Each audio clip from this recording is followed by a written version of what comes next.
Olá pessoal, como vão? Aqui quem fala é a doutora Daniane, do canal Ecoclínico. Vamos conversar a respeito de um caso clínico que nós postamos no nosso Instagram de mesmo nome, Ecoclínico, @Ecoclínico. Se você não nos segue lá ainda, não sabe o que está perdendo, tem conteúdo novo, didático, prático, relacionado a POCs diariamente lá no nosso Instagram e aqui no nosso canal do YouTube. Semanalmente temos conteúdo também. Então vamos lá, nós levamos este caso aqui para os stories, fizemos uma enquete e eu trouxe para cá para a gente discutir. Então, é a história de uma história bem sucinta, uma história clínica de um paciente apresentando dor torácica, dando entrada no pronto atendimento. Dentre as demais janelas do POCs cardíaco, a imagem que eu escolhi para colocar, né, no nosso quiz, na nossa enquete, foi essa aqui, a imagem de um apical de 4 câmaras. E aí eu perguntei o que as pessoas achavam, se tinha alguma coisa ali que pudesse explicar a dor torácica do paciente. E o achado aqui que chama a atenção, deixa eu pegar aqui o pointer, o achado que chama a atenção e que a gente precisa analisar e levar em conta nas nossas hipóteses diagnósticas é a presença de derrame pericárdico. Tanto aqui, próximo ao átrio direito, quanto aqui, próximo à parede anterolateral do ventrículo esquerdo. Nessa imagem, nós temos câmaras esquerdas do lado de cá, átrio esquerdo, válvula mitral e o ventrículo esquerdo.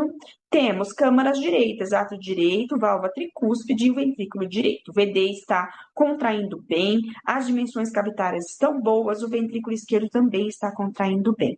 E a gente vê, então, o derrame pericárdico do qual eu comentei. Eu coloquei essa imagem aqui justamente porque ela não é tão óbvia quanto as outras imagens que a gente vai ver depois, né? Mas um examinador atento consegue perceber que tem derrame pericárdico aqui próximo ao átrio direito e próximo à parede anterolateral do ventrículo esquerdo. E neste contexto de dor torácica, num pronto atendimento, a gente tem que levantar a hipótese de pericardite. Não é a única hipótese, por exemplo, uma dissecção aórtica aguda pode fazer derrame pericárdico também, né? Uma dissecção de aorta ascendente, com acometimento da válvula aórtica, pode ter derrame pericárdico. Então, não é a única hipótese, mas a pericardite é uma das hipóteses que a gente sempre tem que considerar. Então, aqui a medida do derrame na parede anterolateral, que era mais difícil de visualizar naquela imagem em movimento. Aqui nessa imagem estática, a parede anterolateral está um pouco mais fácil de se ver. Aqui em vermelho, no asterisco, né, os derrames, que eu já comentei. E aqui, a hipótese diagnóstica realmente de pericardite tem que ser considerada. A pericardite é uma inflamação do pericárdio. E o pericárdio é aquela serosa, né, tem uma fibrose, é uma serosa, mas é aquela estrutura que envolve o coração.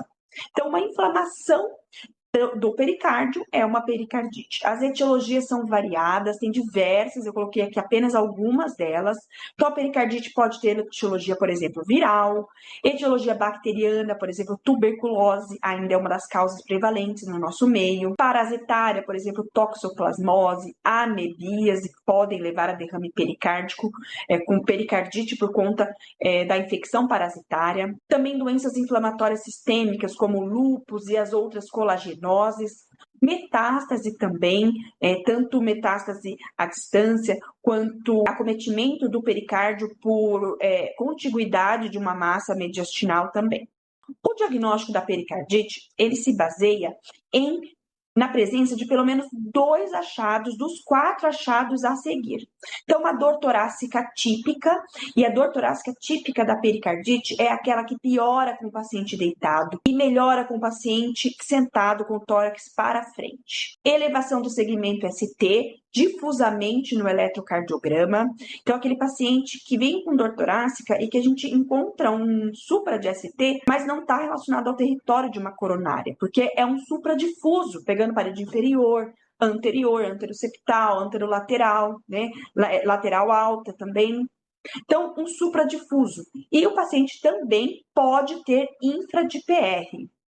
Atrito pericárdico na ausculta e a presença de um derrame pericárdico novo no ecocardiograma ou um derrame que aumentou, um derrame que já existia por algum motivo e que aumentou. Então, vejam que 2 critérios desses positivos já fecham o diagnóstico, né, de pericardite, que é um diagnóstico clínico. Então, vejam que é possível a gente ter diagnóstico de pericardite sem ter derrame pericárdico. Se o paciente tiver, por exemplo, uma dor torácica típica e atrito à ausculta, mesmo que ele não tenha derrame pericárdico detectável, a gente pode pensar em pericardite.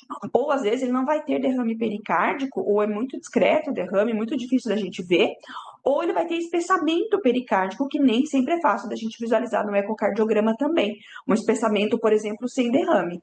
Ele pode ter diagnóstico de pericardite. Então, a gente pode ter pericardite, diagnóstico dessa patologia, sem ter o derrame pericárdico presente. É um diagnóstico clínico que não pode ser feito somente com o ecocardiograma, a gente tem que juntar, né, os demais achados que a gente já comentou no slide passado. E o objetivo do POCUS, neste contexto, é avaliar a presença de derrame, espessamento pericárdico, e se tiver derrame, nós vamos procurar repercussão hemodinâmica, né? Os achados de tamponamento. A gente tem que excluir que o paciente esteja com tamponamento.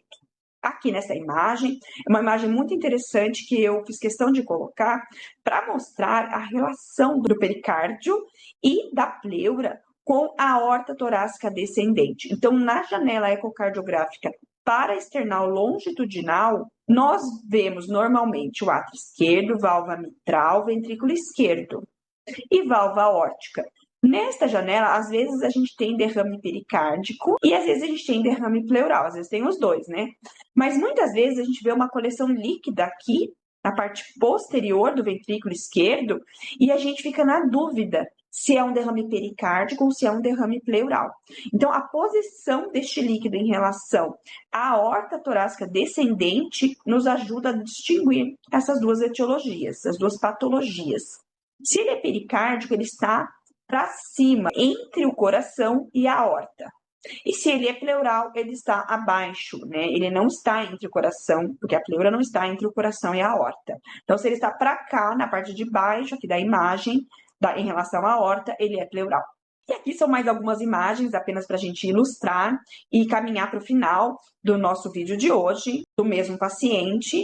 Aqui era muito óbvio, foi por isso que eu não coloquei essas imagens aqui inicialmente, porque era muito óbvio que era um derrame pericárdico, né? Eu optei por colocar aquela outra imagem do 4 câmaras, que o derrame estava um pouquinho mais escondido, um pouco mais difícil de visualizar.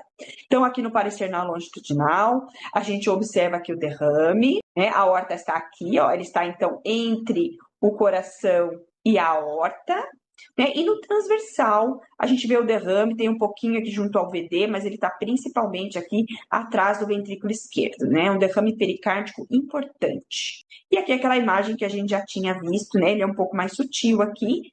Isso mostra a importância da gente avaliar o derrame nas diversas janelas, tanto para detectar a presença dele, quanto depois para a gente graduar e avaliar a repercussão hemodinâmica.